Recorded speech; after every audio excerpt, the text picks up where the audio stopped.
স্বাগতম সবাইকে। আজ আমরা মাইক্রোসফট এক্সেলের কিছু কৌশল শিখব।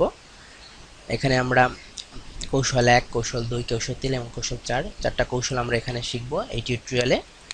তো শুরু করা যাক। কৌশল 1 এ আমরা শিখব, আমরা অনেক সময় মাইক্রোসফট এক্সেলে এরকম 1, 2, 3, হ্যাঁ, আমরা এরকম অনেক লিখতে হয়, 4 এরকম লিখতে হয়, কিন্তু 1, 2, 3, 4 অর্থাৎ সিরিয়াল মেনটেন করে আমাদের অনেকগুলো সংখ্যা লিখতে হয়।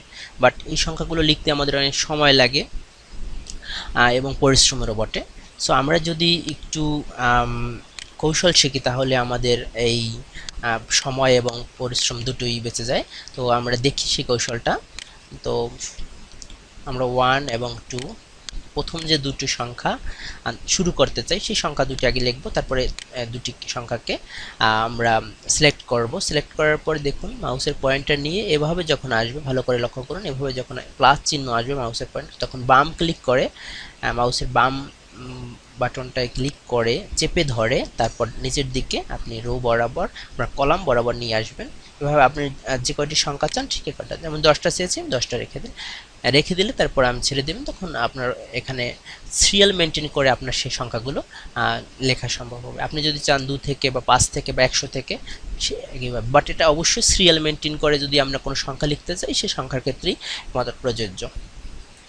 তো কৌশল 2 এ আমরা শিখব তারিখ লেখা, এবং এই তারিখ লিখতে আমরা অনেক সময় আমাদের খুব মানে প্রতিদিনের যদি ধরি আমরা তারিখ লিখতে চাই, আজকে 1 তারিখ, কালকে 2 তারিখ, 3, 4, এভাবে আমাদের লিখতে হয়। যেমন পুরো যদি মাস, দিন, বছর লিখে যায়, যখন মাইক্রোসফট এক্সেলে লিখি আপনাদের উল্লেখ করা একটা বিষয় যে প্রথম যে সংখ্যাটা থাকে সেটা মাস হিসেবে কাউন্ট করে মাইক্রোসফট এক্সেলের সফটওয়্যারটি।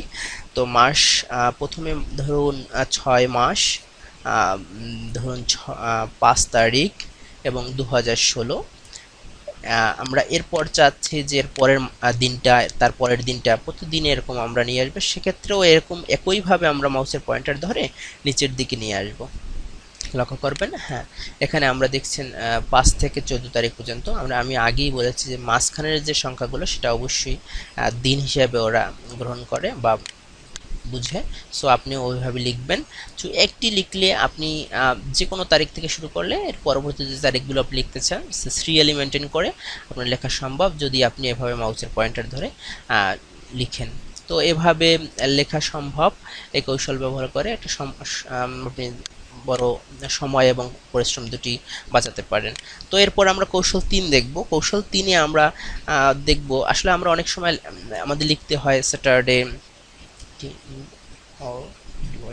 স্যাটারডে আমাদের লিখতে হয়, এরকম স্যাটারডে, সানডে এরকম আমাদের লিখতে হয় কিন্তু, হ্যাঁ। তো আমরা যদি 7 দিনের নাম যদি লিখতে চাই সেক্ষেত্রে আমরা অনেক সময় লাগে বা একটু লিখতে হলে অনেক আমাদের টাইপ করতে হয়। আমরা এই টাইপ এবং সময় দুটোই আমরা যদি বাঁচাতে চাই তাহলে আমাদের কি করতে হবে যে এই কৌশল 3টা শিখতে হবে, যে আপনি যে দিনটা থেকে শুরু করতে চান, পরের দিন লিখতে চান বা টাইপ করতে চান সেটা আপনি বাঁচাতে পারেন এভাবে। সো আপনি একইভাবে মাউসের পয়েন্ট এটাকে সিলেক্ট করে প্রথমে মাউসের পয়েন্টার এভাবে যখন প্লাস চিহ্ন আসবে ঠিক ভালো করে দেখবেন, মাউসের পয়েন্টারে যখন প্লাস আসবে তখন বাম ক্লিক করে, হ্যাঁ, মাউসের বাম ক্লিক করে চেপে ধরে নিচের দিকে আনবেন সেম ওয়েতে। হ্যাঁ, প্রত্যেকটা মেথড কিন্তু একই রকম, কৌশলগুলো একই রকম, যে প্রত্যেকটাই আমরা একই কাজ করতে আছি, বাট সমস্যাগুলো এক একটা আলাদা আলাদা। কোনটা শুধু সংখ্যা, কোনো তারিখ নিয়ে, আর কোনটা দিনের নাম। হ্যাঁ, তো এরপর আমরা দেখব মাসের নাম, মাসগুলো কিভাবে করা হয়। সেম ওয়েতে